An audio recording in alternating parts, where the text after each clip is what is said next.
हरे कृष्णा। आप सभी को दशा माता व्रत की मंगल शुभकामनाएं। दशा माता की कृपा आपके और आपके समस्त परिवार पर सदा सर्वदा बनी रहे।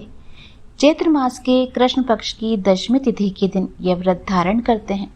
दशा माता का व्रत धारण करने से घर की दशा में सुधार होता है। इस बार दशा माता का व्रत 24 मार्च 2025 दिन सोमवार को रहेगा। तो आज की वीडियो में मैं आपके साथ शेयर करने वाली हूँ दशा माता व्रत की नल व दमयंती की कहानी और पूजा विधि। बस आपसे एक छोटा सा अनुरोध है कि अगर आप इस चैनल से नए जुड़े हैं और ये कहानी और जानकारी आपको पसंद आए तो प्लीज चैनल को लाइक व सब्सक्राइब अवश्य कीजिएगा। इस व्रत को धारण करने से घर की दशा में सुधार होता है और घर की दरिद्रता दूर होती है। इस व्रत को कोई भी महिलाएं धारण कर सकती है। धार्मिक मान्यता है कि श्रद्धा पूर्वक जो भी महिलाएं इस व्रत को धारण करती है, दशा माता की कृपा उनके घर पर सदा सर्वदा बनी रहती है और घर की दशा में सुधार होता है। इसलिए पूरे श्रद्धा भाव के साथ यह व्रत धारण करना चाहिए। अब आप सुनिए राजा नल और दमयंती की पौराणिक कहानी। प्राचीन समय में राजा नल और दमयंती सुखपूर्वक राज्य करते थे। उनके 2 पुत्र थे। उनके राज्य में प्रजा सुखी और संपन्न थी। एक दिन की बात है, उस दिन होली दशा थी। एक ब्राह्मण राजमहल में आई और रानी से कहा कि डोरा ले लो। बीच में दासी बोली, हाँ रानी साहिबा, आज के दिन सभी सुहागिन महिलाएं दशा माता का पूजन करती है, व्रत करती है तथा इस डोरे की पूजा करके इसको गले में धारण करती है, जिससे अपने घर में सुख समृद्धि आती है। अतः रानी ने ब्राह्मणी से वो डोरा ले लिया और विधि के अनुसार पूजन करके उसे गले में धारण कर लिया। कुछ दिनों के बाद राजा नल ने दमयंती के गले में डोरा बंधा हुआ देखा तो राजा ने पूछा कि इतने सोने के गहने पहनने के बाद भी आपने डोरा क्यों पहना है। रानी कुछ कहती इसके पहले ही राजा ने डोरे को तोड़कर जमीन पर फेंक दिया। रानी ने उस डोरे को जमीन से उठा लिया। राजा से कहा कि यह तो दशा माता का डोरा था, आपने इसका अपमान करके अच्छा नहीं किया। जब रात्रि में राजा सो रहे थे तब दशा माता स्वप्न में बुढ़िया के रूप में आई और राजा से कहा, हे राजा, तेरी अच्छी दशा जा रही है और बुरी दशा आ रही है। तूने मेरा अपमान करके अच्छा नहीं किया। ऐसा कहकर बुढ़िया यानी दशा माता अंतर ध्यान हो गई।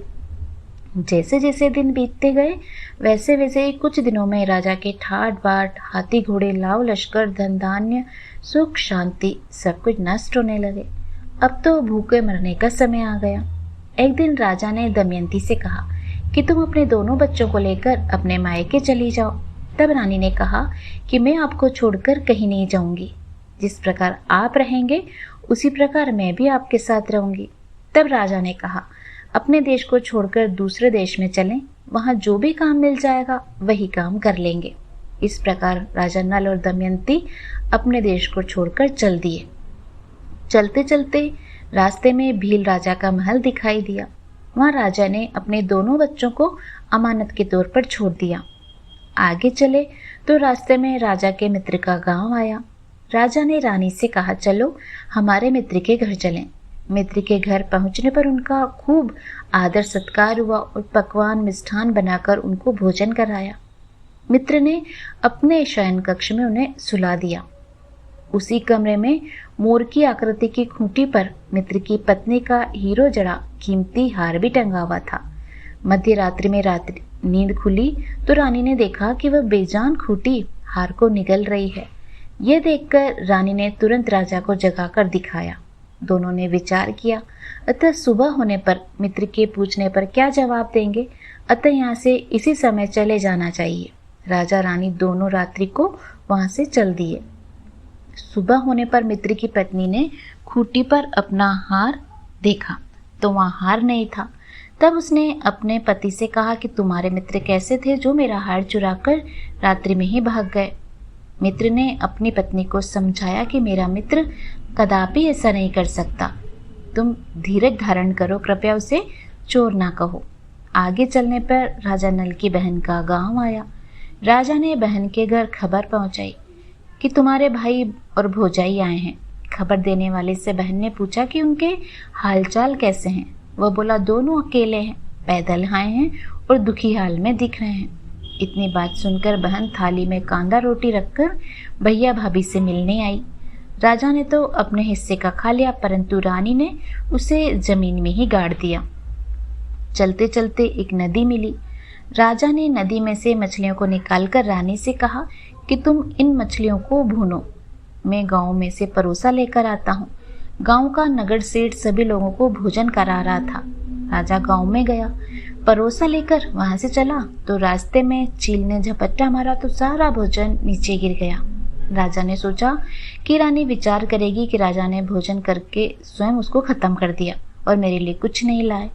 उधर रानी मछलियां भूनने लगी तो दुर्भाग्य से सभी मछलियां जीवित होकर नदी में चली गई। रानी उदास होकर सोचने लगी कि राजा पूछेंगे और सोचेंगे कि सारी मछलियां मैं खुद ही खा गई। जब राजा आए तो मनी मन समझ गए और वे वहां से आगे चल दिए।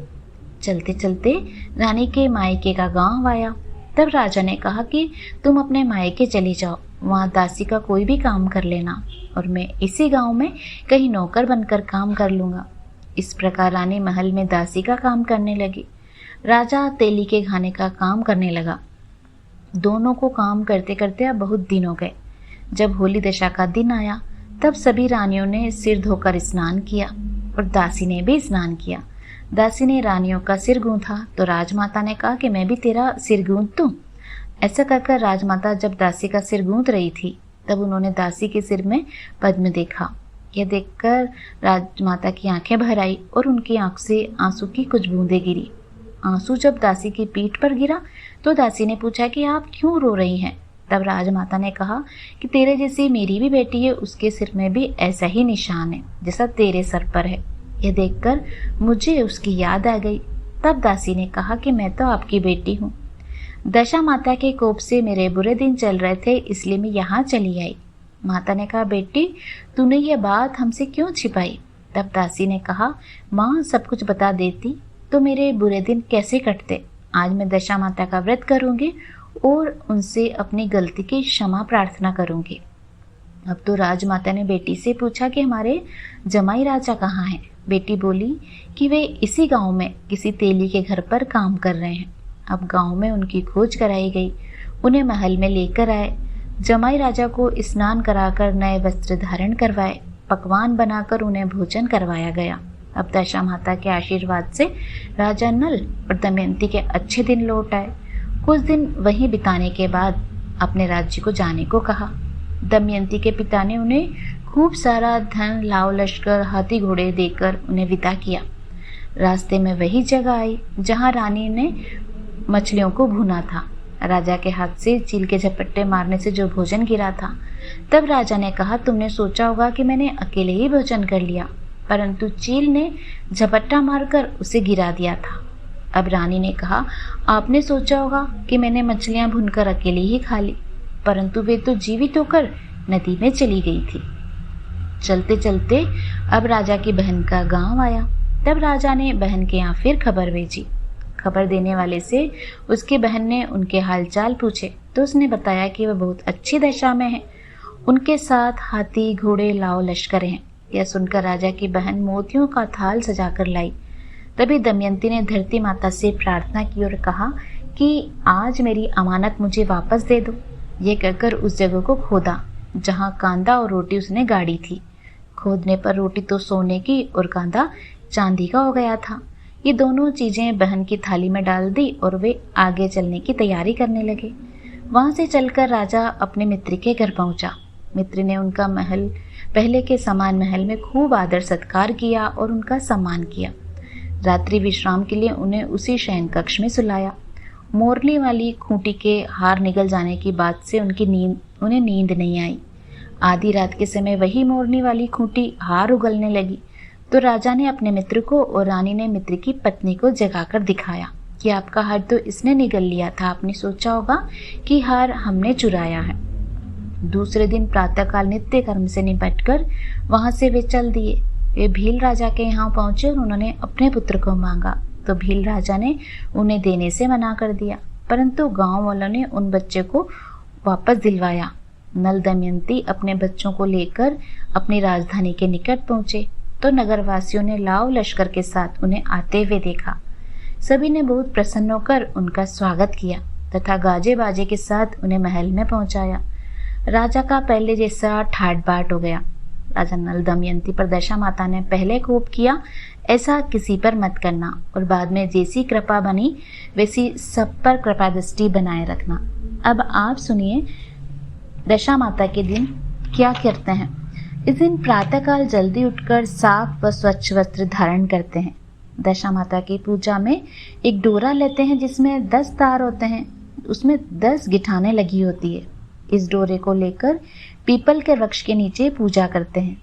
आज के दिन पीपल के वृक्ष की 10 परिक्रमा करते हैं, कच्चा सूत लपेटते हैं, पीपल के धागा बांधा जाता है और इस दिन राजा नल व दमयंती की कहानी सुनते हैं।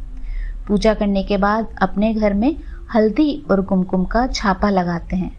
व्रत करने वाली महिलाएं एक ही समय भोजन करती है और कई महिलाएं इस दिन अलूना यानी बिना नमक का भोजन करती है। इस दिन गेहूं का भोजन का ही उपयोग किया जाता है और दशा माता को भोग लगाते हैं। इस दिन कई स्थानों पर 10 मुट्ठी अनाज यानी गेहूं की ढेरी लगाते हैं। जो धागा बनाते हैं इस 10 तार वाले पूजा करते हैं, इस धागे को पीपल में ही अर्पित कर देते हैं। फिर पूजा करने के पश्चात इस धागे को धूप दीप दिखाकर उसको गले में धारण करते हैं। ऐसी मान्यता है कि इस धागे को धारण करने से सभी प्रकार की जीवन में आ रही बाधाएं दूर होती है और परिवार के सभी सदस्यों की उन्नति होती है। अगर आप चाहें तो इस धागे को पूरे वर्ष धारण कर सकते हैं। अगर आप पूरे वर्ष धारण नहीं कर सकते तो कम से कम आप इसे 24 घंटे गले में अवश्य धारण करें। उसके बाद कोई अच्छा दिन या वार देखकर आप इस डोरे को खोलकर रख सकते हैं। तो ये थी आज की संपूर्ण कहानी व जानकारी। उम्मीद करती हूँ आपको अवश्य पसंद आएगी। मिलते हैं आपसे अगले वीडियो में। दशा माता आप सभी पर अपनी कृपा दृष्टि सदा सर्वदा